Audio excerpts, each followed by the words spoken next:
Hola, ¿qué tal? Yo soy Adrián MG y esto que escuchas es el podcast de Divagario.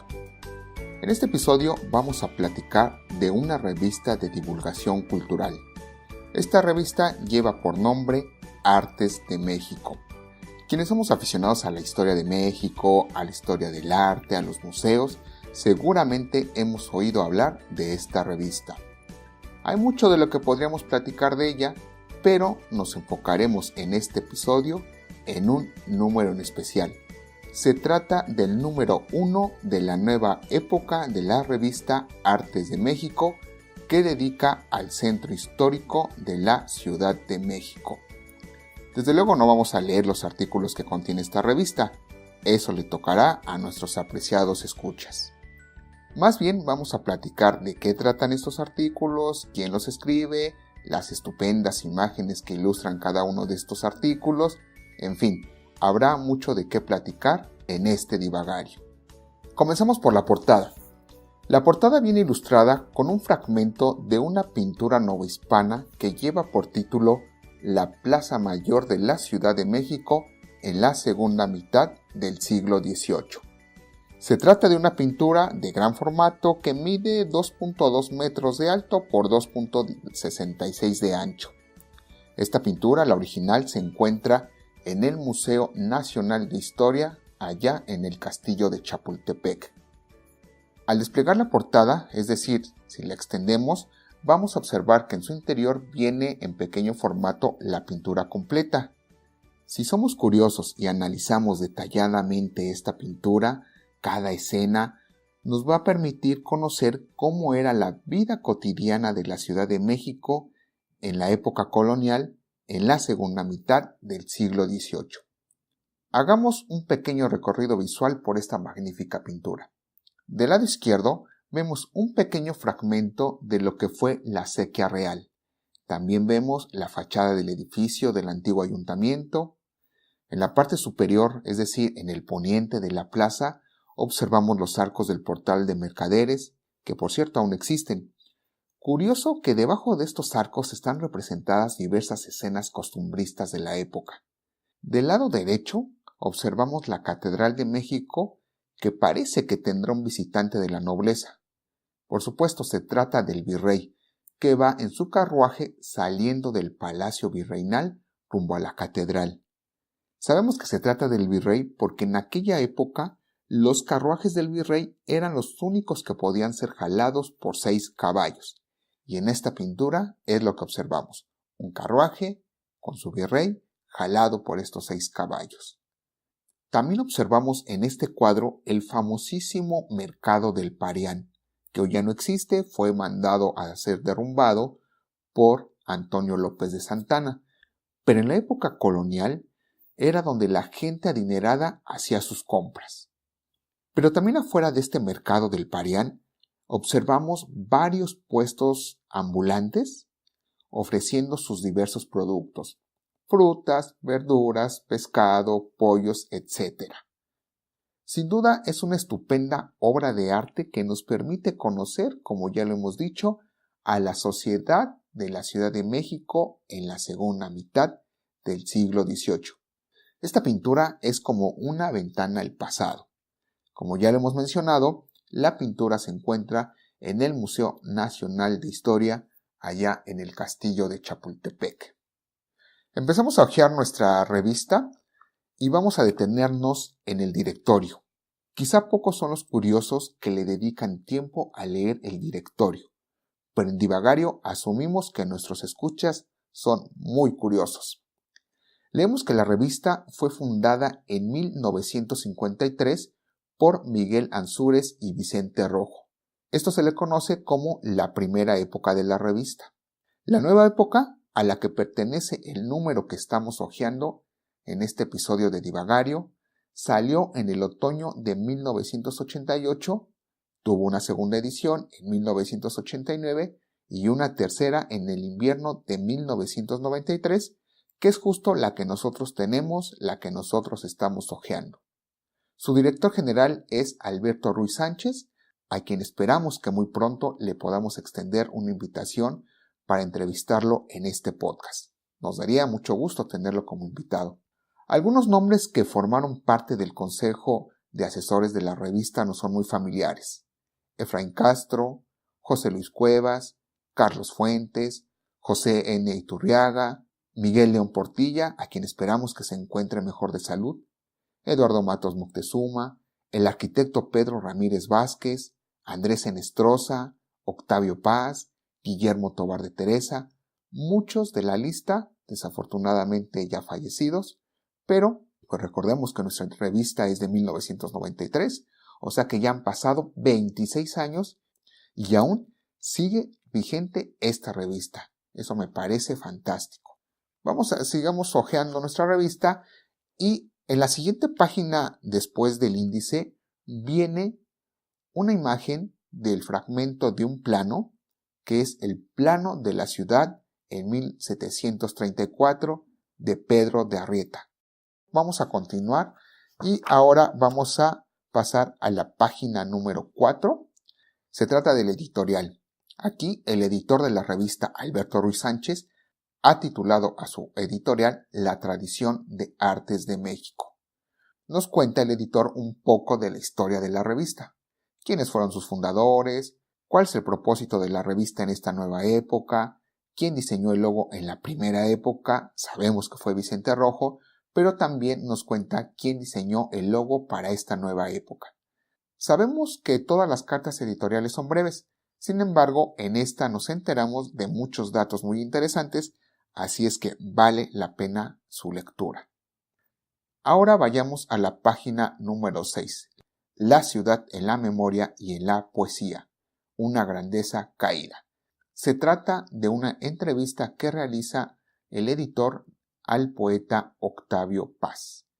El poeta nos cuenta sobre las primeras impresiones que tuvo del centro histórico, nos recuerda los edificios, las texturas de las fachadas, sus lugares secretos, algunos de sus personajes, entre ellos su encuentro con el pintor Joaquín Clausel. El artículo viene ilustrado con interesantes imágenes. Por ejemplo, la primera se trata de un grabado del Palacio de Minería de Casimiro Castro, que forma parte de su obra que lleva por título México y sus alrededores. Vamos a platicar un poco de esta estupenda imagen, de este estupendo grabado de Casimiro Castro. En primer plano, del lado izquierdo, tenemos el templo de Betlemitas, hoy Museo del Ejército. Enseguida, el portentoso Palacio de Minería. Enseguida viene el Hospital de Terceros de la Orden Franciscana, un edificio que ya no existe, que fue derrumbado en tiempos de Don Porfirio, pero en su lugar hoy tenemos el magnífico Palacio de Correos. Enseguida viene la Alameda, lo sabemos por los árboles que se alcanzan a ver ahí a lo lejos. Ahora nos pasamos del otro lado de la calle y observamos un pequeño fragmento de la barda atrial de la capilla que perteneció al Hospital de San Andrés. Justo ahí fue donde trajeron el cuerpo de Maximiliano de Habsburgo para ser embalsamado por una segunda ocasión. Hoy ya no existe, fue mandado a demoler por órdenes de don Benito Juárez. También vemos un poco la fachada del Hospital de San Andrés, que se aprecia muy poco porque quizá no fue esa la intención de Casimiro Castro plasmar en esta imagen ese edificio. Hoy sabemos que ya no existe ese hospital, ahora está la Plaza Manuel Tolsá, donde se encuentra precisamente el Caballito de Tolsá y también el Museo Nacional de Arte, el MUNAL. Es una magnífica imagen que ilustra esta entrevista. También hay otras ilustraciones en donde se observan fragmentos de óleos impresionistas pintados por Joaquín Clausel sobre los muros de su estudio en el último piso de la Casa de los Condes de Santiago Calimaya, lo que hoy es el Museo de la Ciudad de México. Estas ilustraciones seguramente fueron incluidas en este artículo porque recordemos que Octavio Paz conoció al pintor Joaquín Clausel. Ahora vayamos a la página 16, la ciudad antigua y conquistada, Tenochtitlán, centro del mundo. Es un artículo del arqueólogo Eduardo Matos Moctezuma, quien ha sido director del Museo del Templo Mayor, Ha publicado diversos libros: Muerte al filo de obsidiana, Vida y muerte en el Templo Mayor. También ha dictado un montón de conferencias, todas muy interesantes, en torno a su profesión como arqueólogo. En este artículo, Matos nos habla sobre la ciudad que encontraron los conquistadores de México en el siglo XVI, cómo se asentaron los mexicas en el islote 2 siglos antes de la llegada de los españoles. Nos platica un poco sobre el mito del águila y la serpiente, y también en este artículo nos dice, según las fuentes, cómo fue destruida la antigua ciudad mexica, la Gran Tenochtitlan. El artículo viene ilustrado con imágenes de un biombo del siglo XVIII que muestra escenas de la conquista de Tenochtitlan. El autor no se conoce, por lo tanto está clasificado como autor anónimo. Esta obra de arte pertenece al acervo del Museo Franz Mayer. Ahí lo podemos admirar. En una de estas escenas vemos que Cuauhtémoc lanza una piedra sobre Moctezuma. Esto basado en algunas fuentes que dicen que de una pedrada fue herido y después muerto Tlatoani Moctezuma. Al fondo vemos escenas de la lucha que sostienen los mexicas en contra de los españoles. También en esta obra de arte observamos una escena de aquel 8 de noviembre de 1519, cuando Moctezuma sale a recibir a Hernán Cortés, que ha llegado a la Gran Tenochtitlán. Lo ha hecho a través de la famosísima calzada de Iztapalapa. Algunos estudiosos del tema deducen que ese encuentro se llevó a cabo justo a la altura de la calle de Pino Suárez, esquina con la actual República del Salvador, en el centro histórico de la Ciudad de México, para ser más precisos, atrás del templo del Hospital de Jesús. Este evento en este año 2019 estará cumpliendo 500 años. Ya se han empezado a organizar diversas conferencias hablando acerca de este encuentro.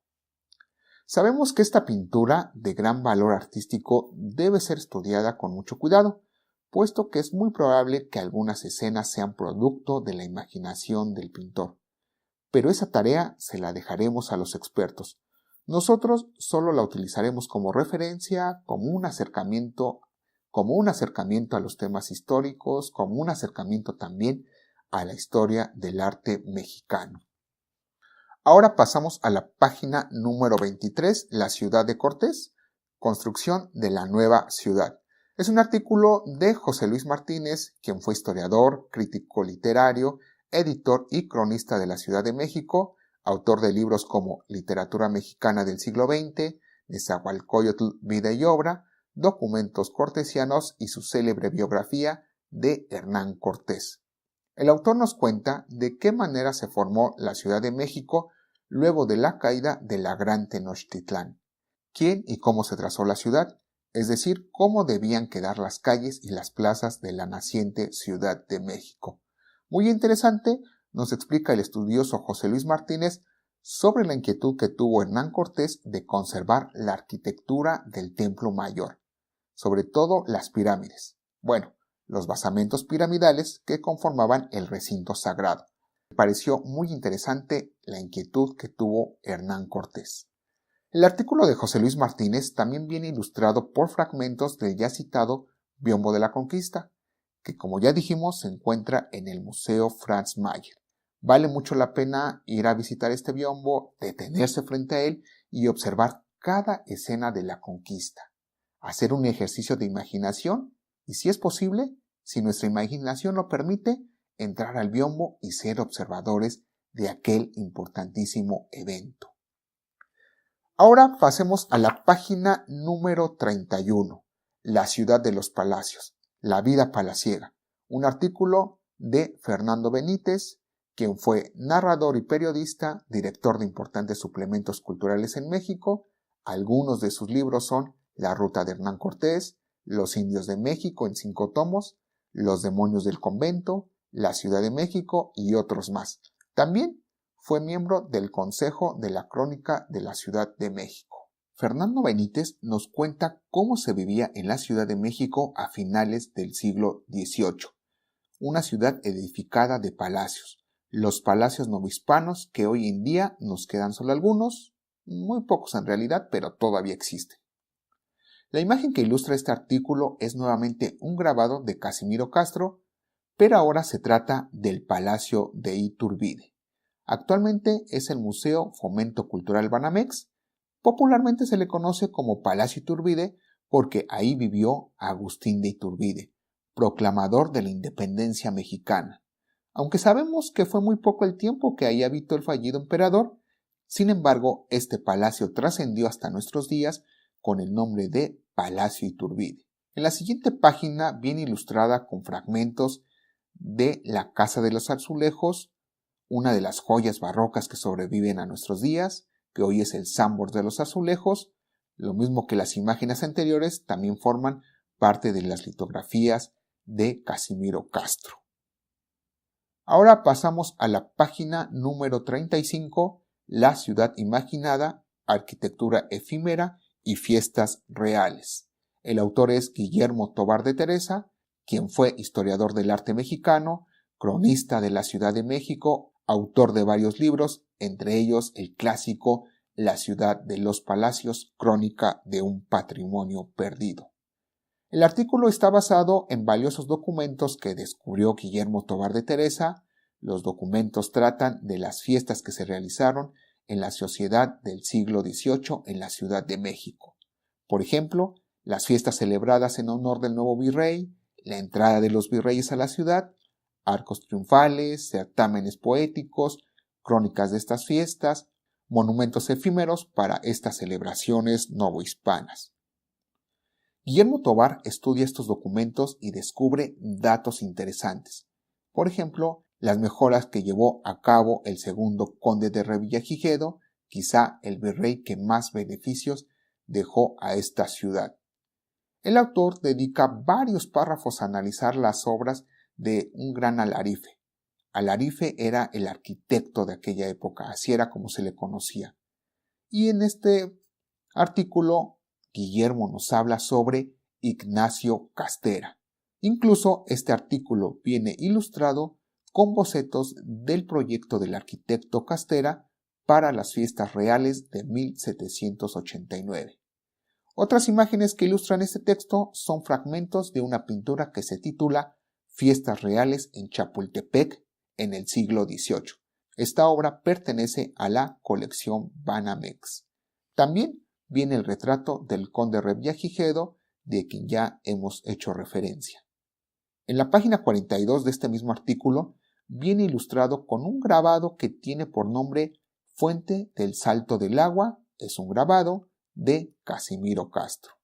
Actualmente esa fuente existe en el lugar donde siempre estuvo, ahora está una réplica y la original está resguardada en el Museo del Virreinato allá en Tepotzotlán. En esta imagen vemos cómo la gente se dirige con sus cántaros hacia la fuente para surtirse del vital líquido. Alcanzamos también a observar los arcos del acueducto que traían el agua desde los manantiales de Chapultepec. Hoy sobreviven algunos arcos sobre la avenida Chapultepec que son como fragmentos del pasado. Vayamos a la página número 48, La ciudad oculta, la dama de los azulejos. La autora de este artículo es Leonora Cortina, quien es maestra en historia del arte. Leonora Cortina nos cuenta la historia de una casa que se encuentra sobre la calle 5 de Febrero, allá en el centro histórico. Esta casa tiene un tesoro artístico muy poco conocido. Se trata de una casa decorada con azulejos. Digamos que es la prima hermana de la famosa Casa de los Azulejos, aquella que se encuentra en la calle de Madero. Pero esta casa, la de 5 de Febrero, es una casona que perteneció a don Hernando de Ávila y a su esposa Jerónima de Sandoval, quienes la habitaron en el siglo XVIII. La autora Cortina hace una descripción del interior de esta casa, realizando un análisis de los azulejos donde podemos observar el retrato de los dueños de la casa y toda su servidumbre. Según nos cuenta la maestra en Historia del Arte, ya antes esta casona había sido estudiada por otros personajes como Manuel Toussaint y Jorge Enciso. Incluso de este último existe un pequeño libro que quizá ya sea imposible conseguir, pero que valdría mucho la pena tenerlo. Sin duda, esta casona vale muchísimo la pena poder visitarla. No es fácil, pero con un poco de suerte quizá podremos entrar a conocer este fragmento de la historia de nuestra ciudad. Ahora vayamos a la página número 58, La ciudad restaurada, mis lugares favoritos. Es un artículo del arquitecto Luis Ortiz Macedo, quien ha intervenido en la restauración de varios monumentos históricos, fue director del INAH y del INBA y también ha publicado varios libros. El arquitecto Macedo nos recuerda en su artículo la importancia que tiene para México la Declaratoria de Patrimonio Cultural de la Humanidad en el perímetro del Centro Histórico de la Ciudad de México, concedido en diciembre de 1987.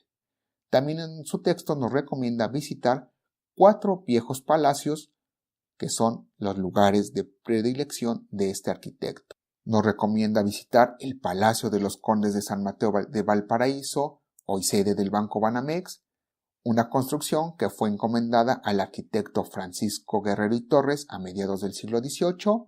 Destaca la importancia de la escalera debido a su rareza, los arcos extendidos que se encuentran en el patio principal y muchos detalles arquitectónicos que hacen de este palacio un lugar espectacular. Afortunadamente, pronto estará abierto al público como museo, al menos eso se difundió en los periódicos del año pasado. Ojalá que así sea.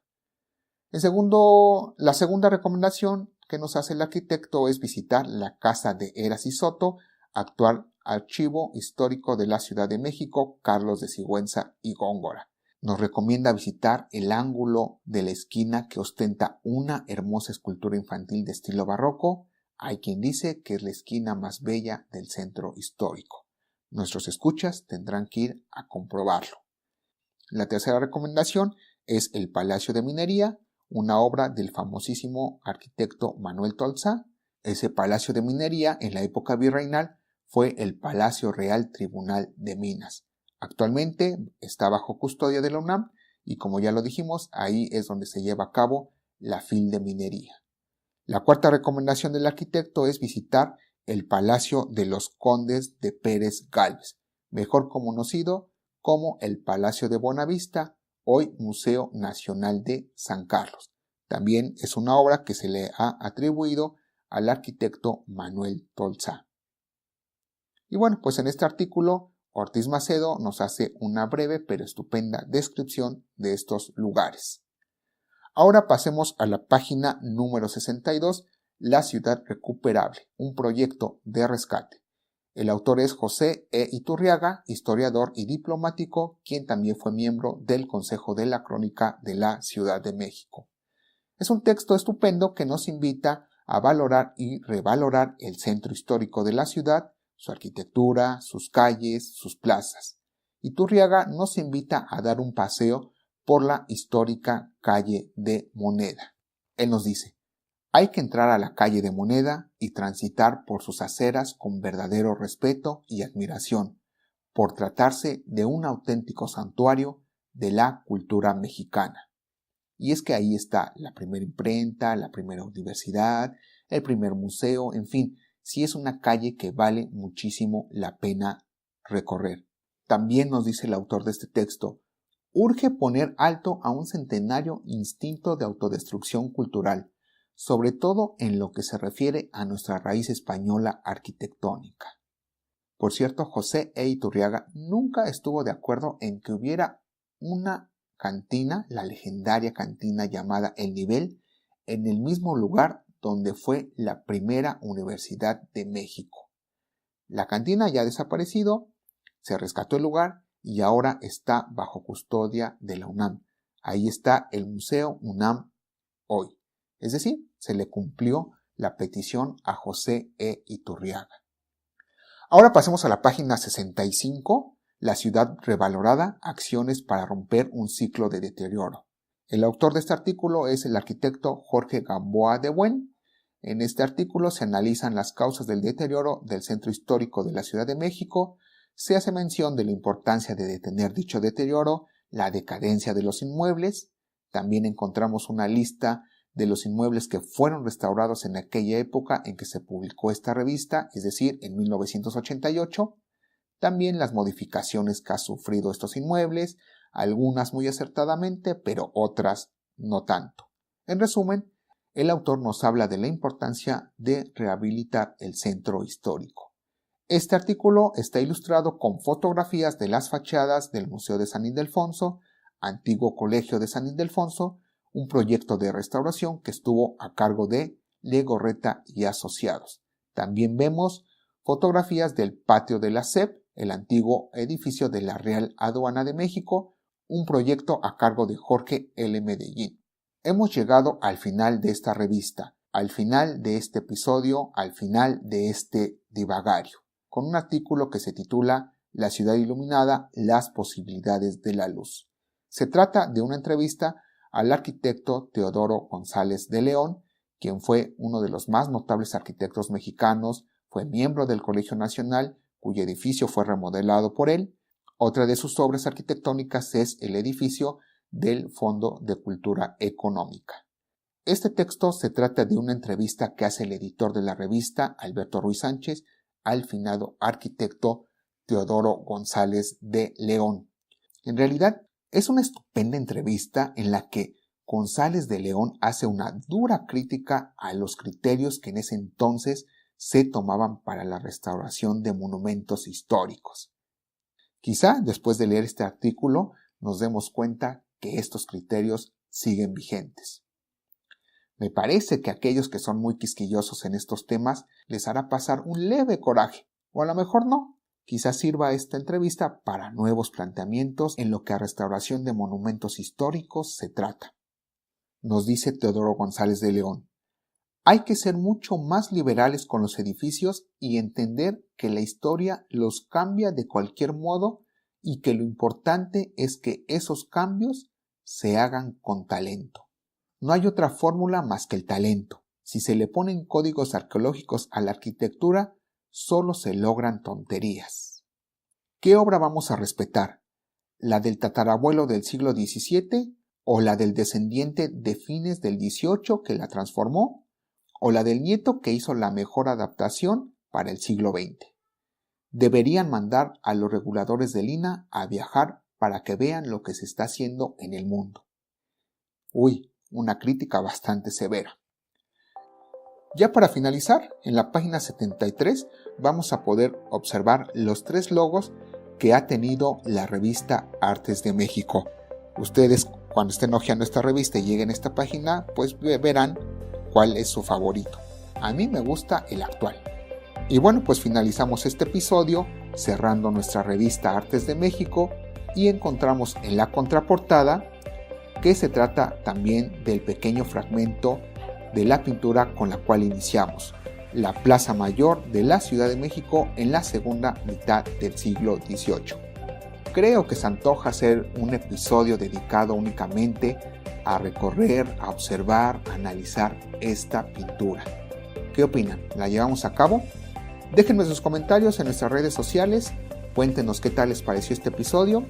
Y pues mucho les agradeceremos que compartan este podcast, que se suscriban a las plataformas donde tenemos alojados todos estos episodios, ya sea en Spotify, en iTunes o en iVoox. También nos encuentran en YouTube, en todas las redes sociales como divagario.mx. Esto fue todo por hoy, nos escuchamos en el próximo episodio de Divagario. Hasta pronto.